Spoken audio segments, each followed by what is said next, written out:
What's going on, everybody? My name is Nick. And my name is Dave. And this is the Deep Dive, and we are in week 5. I'm pretty sure this is the longest series we've done on the podcast. Yeah, it could be. I think so. So it's the first Lenten series we've had to go over. So yeah, probably is. Yeah, and it's called Out of the Shadows, and this week the title was Graves in the Gardens. Graves in the Gardens, which is a nice popular song that we also sang. It is, and it was Lazarus. Yeah, had a grave turned into a garden. That's right, and wonderful. One of the wonderful stories in Scripture. One of the great miracles of Jesus. So yeah, lots to unpack. And let's just get into it. Let's do it.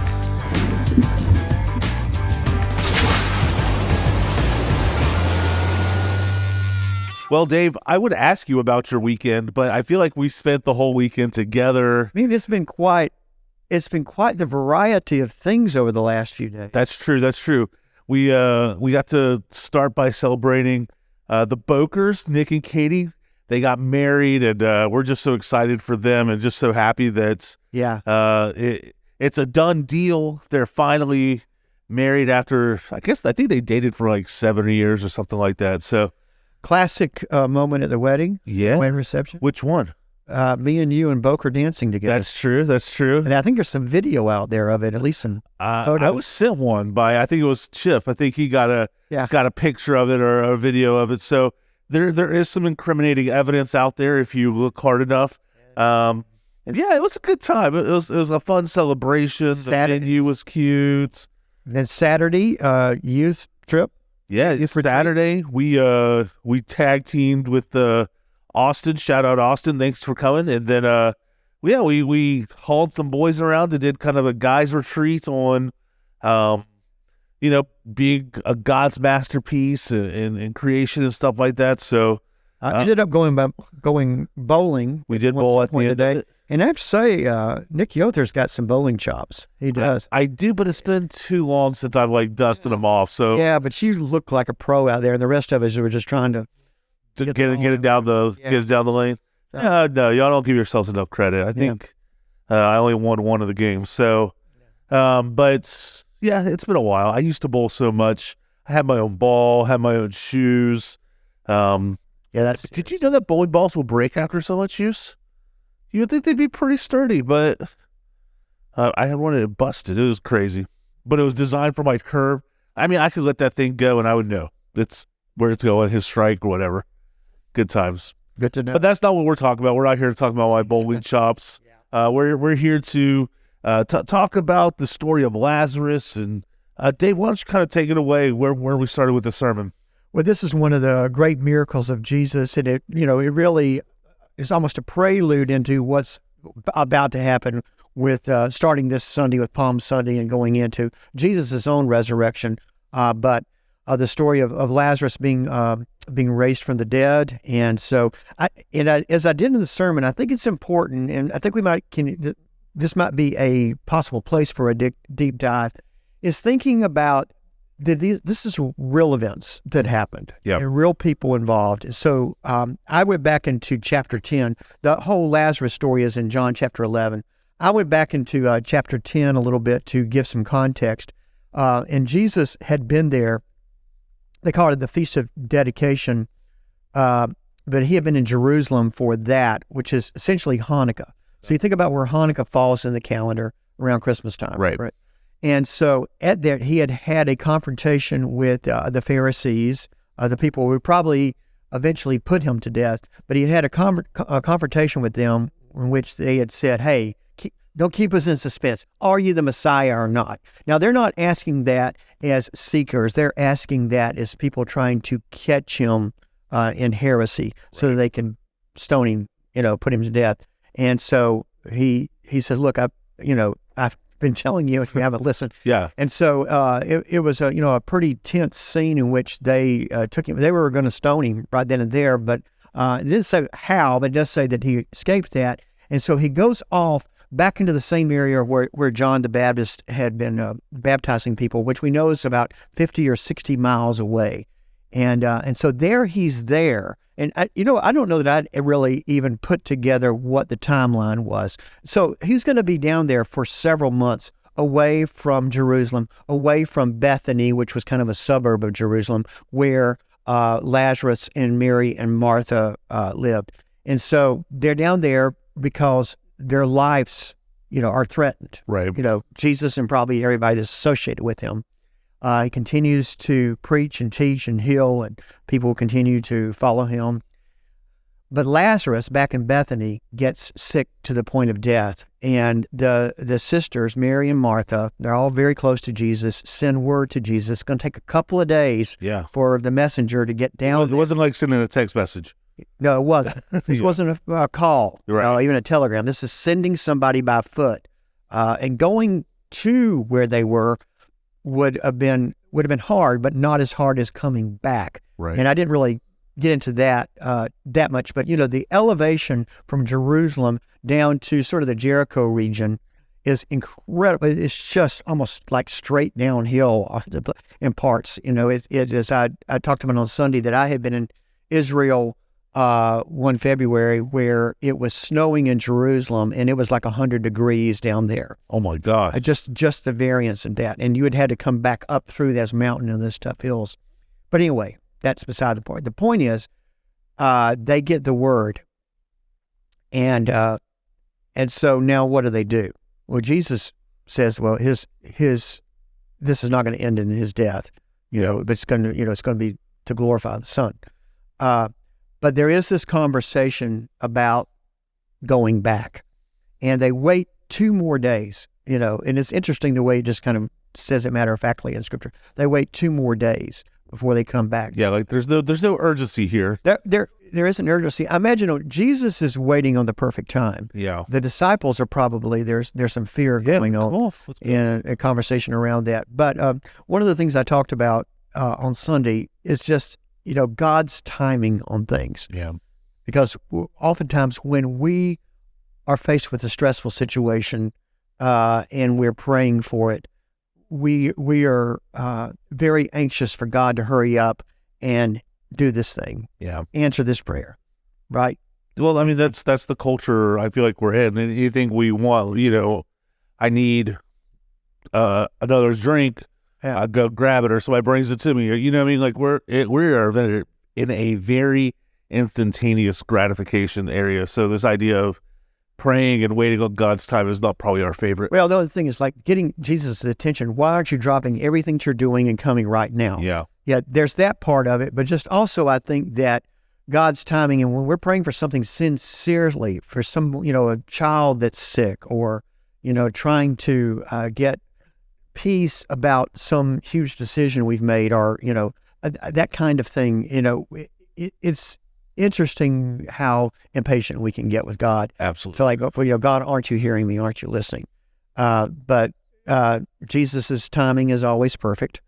And so it's going to end up being that way at the end of the story. And we know the rest of the story, but being in the real time, in the real moment, and, just trying to identify with those disciples, realizing that if they go back this time, it's probably going to meet death. Right. And one scripture I put on just to give your shout out to Thomas, my boy. Thank you. Because I've referenced that. I'm like, everybody just calls him Doubting Thomas. I'm like, man, he gets such a bad rap. But it's like, I think I would have done the same thing. But like, I just want to see, I want to know. But yeah, right here. Sorry, I'm really passionate about my boy Thomas, man. Yeah. Like you said, a part of me was like, yes. Yeah. No, because Thomas does not get the credit. He is the one who says, let us go that they may die with we him. We die. They've resigned. They're going back. Yeah. So can you imagine? I mean, this walk to Jerusalem, it's a hard walk, but just like what the conversations must have been like for the disciples and the fear they must have had. If they find out that we're back, we're dead. Right. And so they make this journey back.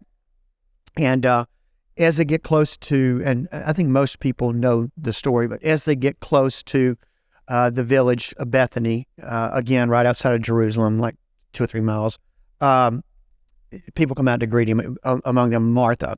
And Martha, he has passed away, but if you had been here, he would have lived. And, even now, Jesus, I know that you can ask God all things. And, and Jesus says, well, do you do you believe he will rise again? And so Martha may be thinking that he's talking about the great resurrection. And so she quotes that. She says, yes, I know that, the last days that he will rise again. And he says, no, he just says, I am the resurrection and the life, and he says, do you believe this? And so we talked a little bit about on Sunday that this sort of being in a rock and a hard place,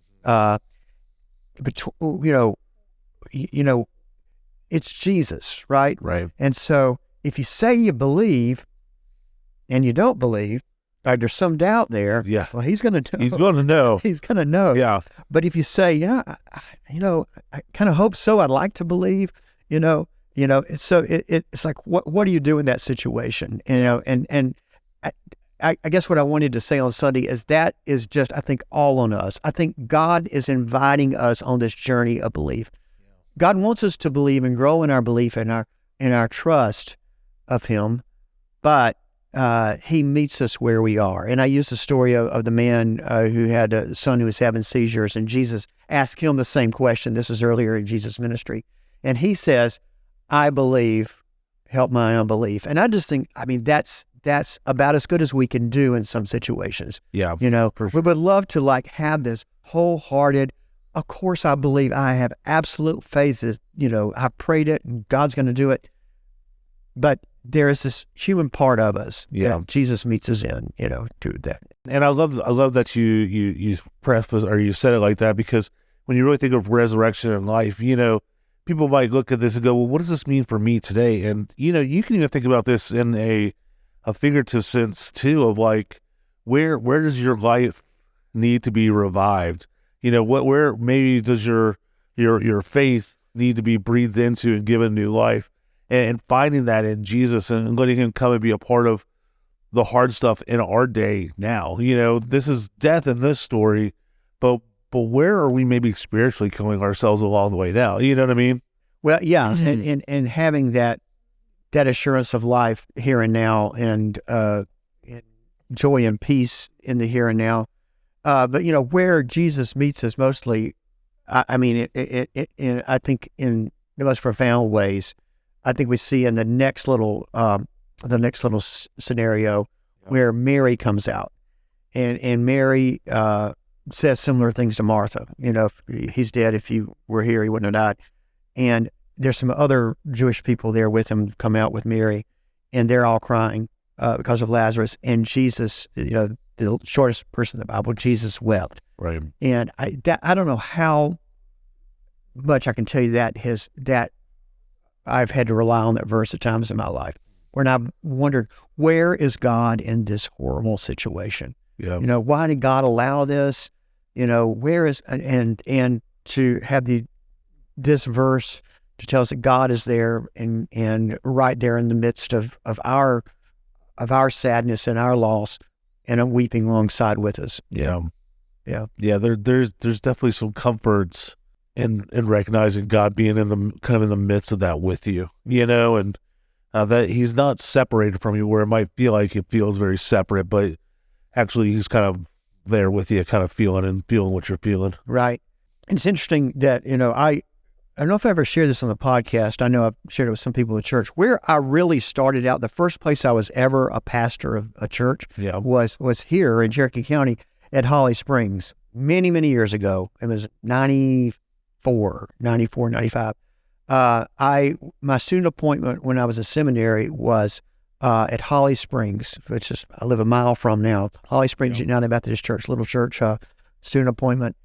And I think the first week or two that I was there, I got this call. It's a horrible call, one of these ones you dread as a human being, but you get a few times during your career as a pastor. But that it wasn't a church member, but it was a child of a church member, a grown son, adult son of a church member had committed suicide, and so I was called to come out, and so I am driving there, and I'm thinking to myself, and I'm not trying to be funny or anything, but I was thinking, I haven't had that class in seminary yet.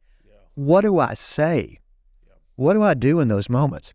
because we go into a situation like that, and I think we feel like we have to be able to do something, to give something, to say something, to ease that pain, to make it better. You know what I mean? Yeah.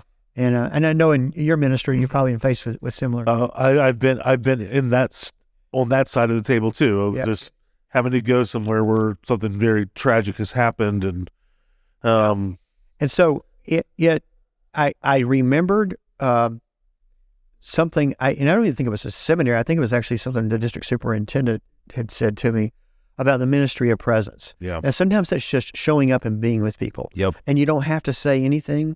You just have to be there as an empathetic human being. Yep. And to cry alongside them. And so I remembered that, and that was essentially what I walked into the room.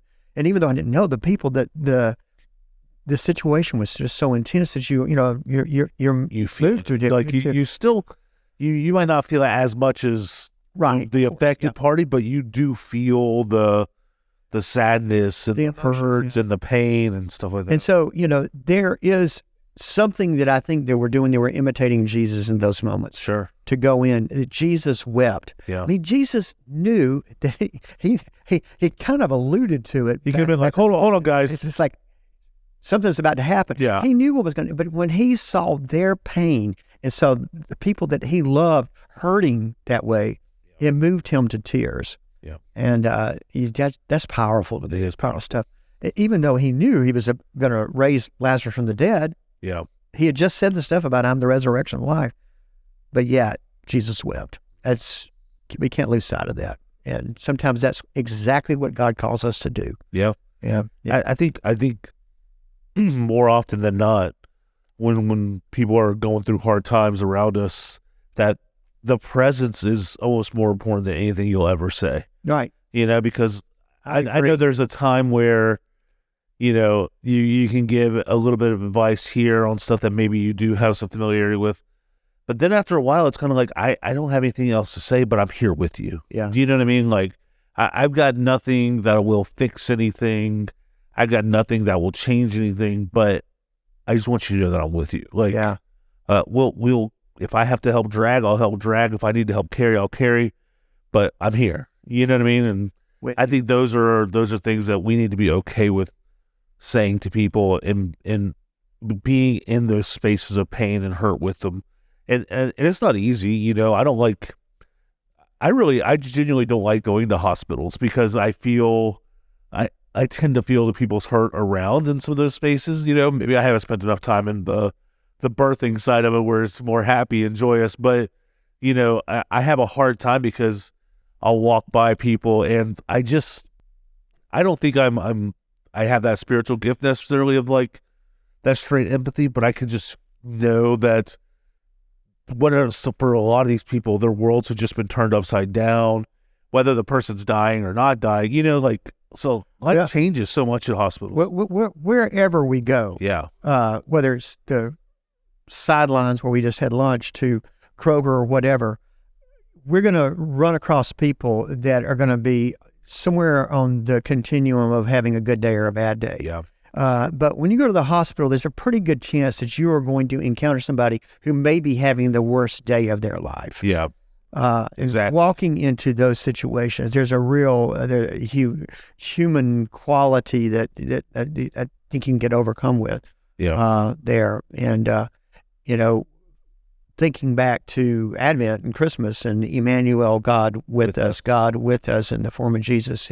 And so that ministry of presence, and I think to be present with somebody is to be open to where they are and practicing the empathy to meet them where they are. Yeah. And it's, not that you can ever know exactly what they're going through, but I do think you can be with them and listening and hearing the hurt. And I love, and maybe I'm just on the kick, is I love that you use the word practice that empathy, you know what I mean? Because I feel like so often as Christians, like for us to insert ourselves into people's lives, sometimes we feel like we have to have everything perfect and all together and the perfect scripture to bring up or the perfect thing to say or the perfect understanding of this, that, or the other. And my experience has not been that in my Christian walk. My experience has been, as long as I'm willing to give the efforts, that's where I'm going to grow and I'm going to try, so in the conversation, I might come up to somebody and somebody asks me a really hard question. I go, I don't know. Yeah. Yeah. But let's look at it together. Or when a hard time happens and somebody says, like, why would God allow this to happen? Go, I don't know that I believe that God necessarily made it happen, but I don't know why it did happen. Do you know what I mean? I absolutely agree with that. And that's been my experience too with the people that I most respect, mentors, counselors, teachers that I've had that I've gone to with some difficult question. Yeah. And sometimes there's been an answer, but it's always given with some sort of humility, I think. Right. What I haven't appreciated is people who just give me a perfunctory, they have to know everything, you know what I mean? But I do think just the realness of people I've looked up to have said, I don't know. Yeah. I don't know, but I'll either work on it, or it's just like, I've wondered about that too, or, their vulnerability allows me, I think, to grow. Yeah. Does that make sense? I'll tell you, and maybe this makes me a bad Christian, I don't know, but I hate when something like tragic, like a death happens and somebody goes, God's got a plan. Right.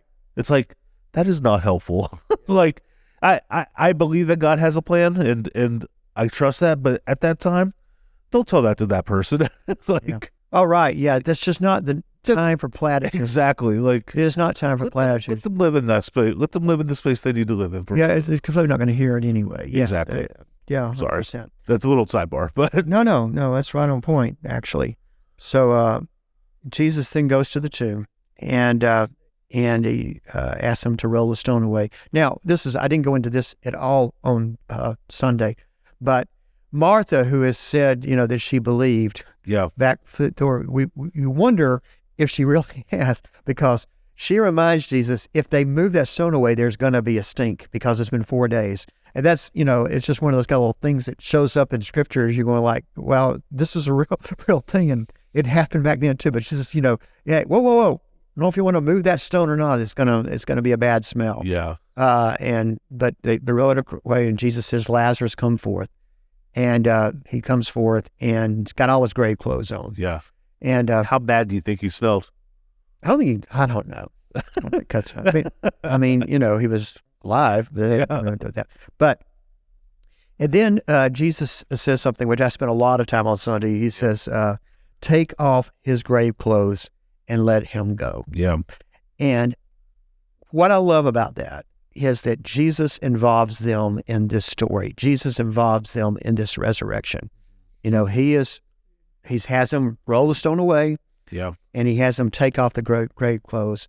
And so as we encounter, our life, how can we help people take off their grave clothes? And we could take it on a spiritual level. Yeah. And you've already, alluded to a couple of things earlier. But what I spent a lot of time on Sunday, and it goes back to a mission project that I did years ago, where we were trying to build some mission projects along a passage where Jesus says to go tell John's disciples, the blind see, the deaf hear, the lame walk.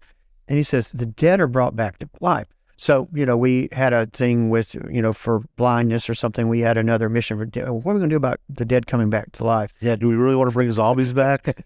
Yeah. So yeah, then it just kind of stuck with me, because my brother-in-law was waiting for transplant surgery at that time. Yeah. I was like, it's organ donation. And from that, and that was a really first big experience I'd had with it when he had his liver transplant. That's touched my life several times since then, with church members and also 2 family members who have had organ transplants. And it really is giving people life beyond the grave. Yeah. Because people have been giving, my brother-in-law, Harry, he probably had at least 10 more years. He has passed away now, but it wasn't because of complications with that. It was something else. But, you just went through that. Sure did. Yeah. Yeah. We've talked about it on the podcast. Just my mom had a lung transplant recently, and a large part of it was because they said, if you don't do anything, you'll be dead in 2 years, And so she said, well, I'm not ready to die yet. So this became the only option for her. And, we're still at the beginning stages of it. It's only been about 6 months now or so, but being able to watch the oxygen be rolled away from her house that she doesn't need to use anymore every step she takes, that's life given. And it's a gift back to the memories, watching her grandkids grow up, and the other things that would happen. I just think it's a beautiful gift that we can give. And it is so simple to become an organ donor. I did. There's a church member that is waiting right now for a liver transplant, and it's getting pretty dire. And particularly in the last few weeks, some things have progressed. And so, just in our conversations, he offered. I told him I was going to be doing this and talking about organ donation, to write a letter to the congregation. He did not want people to know his name, but it was a beautifully written letter. It was. And it really touched on a lot of things for his story and the reason for people to think about being an organ donor. And so, I hardly ever say this. If you haven't seen this sermon, go back. You can fast forward to the last part to hear the letter that I read from him, because it really touched a lot of people. And so, it's going to be an interesting place to end the podcast, but to say, look, if you haven't done that, it's a very simple thing to do. When you're renewing your driver's license, when you're either in person or online, you can do it online. Check that box. And if you want to do it in another way or need more information about it, you can go to Donate Life Georgia, and I think it's .org. But just if you Google that, it'll take you there. It has all the information. It answers a lot of questions. Debunk some of the myths and stuff surrounding some of the myths around it and everything. But we've got some personal examples right here, and possibly you folks to have known other folks too, where it has been a gift to a family, and we're all going to die. 100% of us are going to die. Yeah. Except Lazarus. Lazarus died again. He had 2 funerals. Except for Jesus and Elijah, most people will die. So, but to have the gift of, and in some quality of life too, not just, having to be hooked up to a kidney machine or a lung machine or something like that. It's a wonderful gift that you can give.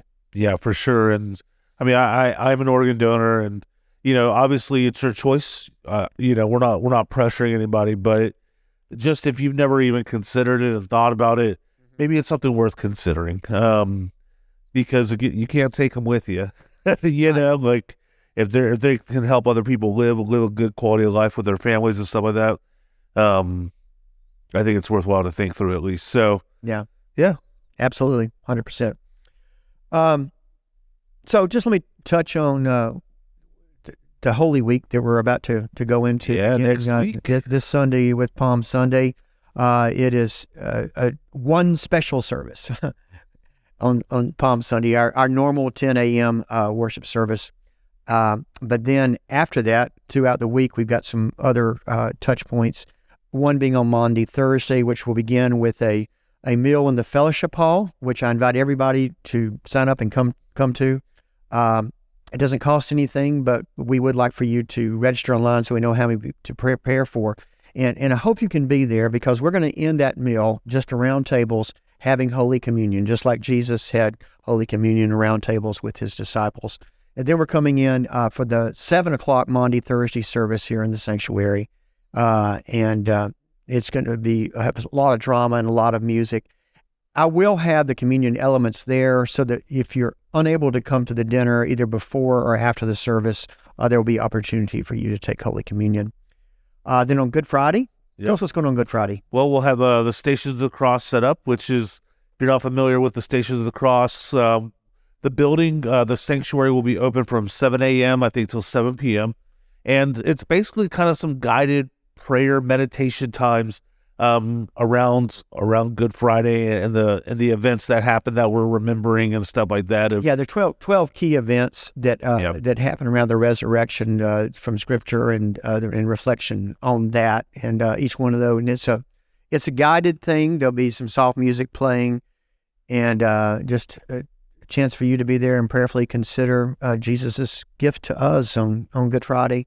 And then it's actually really, to me, it's a very special moment. We last year we were in the middle of I think an Adam Hamilton study at the time, and we actually stopped our class and brought the group in here before it shut down, and it turned out to be one of the more meaningful times of the night because it just gave us things to really talk through and consider. That it went along with the study a little bit, but it was just cool to be able to talk through it with other people as well. Nice. And just really kind of remember the sacrifice. And then Easter Sunday, we got actually several services. Yeah. 6:30 sunrise service is in our amphitheater. If you don't know where that is, it's kind of in the back of the property. You kind of have to start going back there. It's just over the tip of a hill, so you really can't see it from the church, but you go over the crest of the hill as you go to the back of the property. You'll see it. It's a really, really nice place to have a sunrise service. And, I know it's early. I know 6:30. Yeah, cold and dark, but there's just something about watching that sunrise on Easter Sunday that's especially powerful to me. And then we're doing 2 Sunday morning services. We just feel like we're going to need that just because of the extra people. I think we would be overfilled with one service at 10. So we are doing 9 and 11, and they will be different in music. Everything else will be the same, but praise team, praise band will be leading at 9, and the choir will be leading at 11. Same sermon both times. Different sermon at Easter sunrise, but different sermon at same sermon at 9 and 11. But in between, we have, tell us about that, because we have the coolest Easter egg hunt ever. Yeah. So in between services, if you got kids of any age, just about, we put eggs all over our soccer field and just basically yell go. And it's such a fun way to kind of meld the services together. All the groups kind of show up at the same time, and bring your grandkids, bring your kids, bring your neighbors' kids. Don't take them without their permission, but bring them, have a good time. It's a fun part of Easter Sunday for sure. Yeah. And one final thing that I'll say before we close today is that, Easter, there's a joke we make in the church about Christmas and Easter people. But here's the fact that there are people that that are in your neighborhood or you work with that may be looking for a place to go on Easter Sunday. Yeah. And just would take an invitation from you to invite them. And, all they can say is no's. They can say no, but they also may say yes. And it might be just God may use you in a way to lead them in a community here, in our little faith community here at Hickory Flat. So just put that out there. It's something to think about, consider, and pray about. Well, and that's something we often say here is you don't necessarily need to go crazy and go far out of the way, but take advantage if there's an opportunity. If you're at the end of the driveway taking the trash down and you get to talking to your neighbor and they're talking about Easter, shoot them an invite. You know what I mean? Like you said, worst they could say is no. Yeah. And you just go on about your day. But anyway, thank you guys so much for watching. Every Wednesday we're here. We're thankful for you guys. Thank you for the comments and stuff that you keep posting. And if there's anything else you guys would like to tell us about what we're talking about here with Lazarus and all that, drop it in the comments. Let us know. But without further ado, thank you guys so much for watching. Hey, God bless. See you next time. Take care.